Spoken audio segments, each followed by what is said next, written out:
Berangkat men dari Melabuh, Hasyanangro, tujuan ke Batang Serangan, sebelumlah arah ke Sawit Seberang. Alhamdulillah full seat 7 orang. Nah, ini rombongan orang kerja dari Melabuh, tujuannya ke sana. Posisi hujan di sini men, di Melabuh. Info di jalan men, kalau ada kendala apa-apa.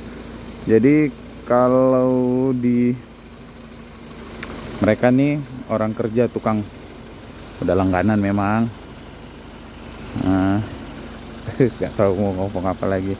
Doakanlah baik-baik men, semoga selamat sampai tujuan. Ini trip ketiga Hasyanangro ke Medan. Alhamdulillah kaki-kaki sudah aman semua ya kan. Mudah-mudahan gak ada kendala apa-apa lagi.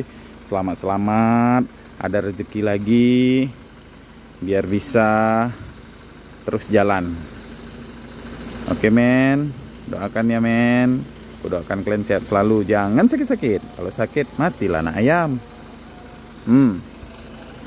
Oh iya, mobil yang berangkat hari ini dari Melabuh, dari loket Bombay Tour Travel, ada si Fikri, Fortune, terus ada si Bang Iwan, Rebon, 3 mobil dari Alubili, Paris, 4 mobil. Alhamdulillah besok menumpuk di Medan.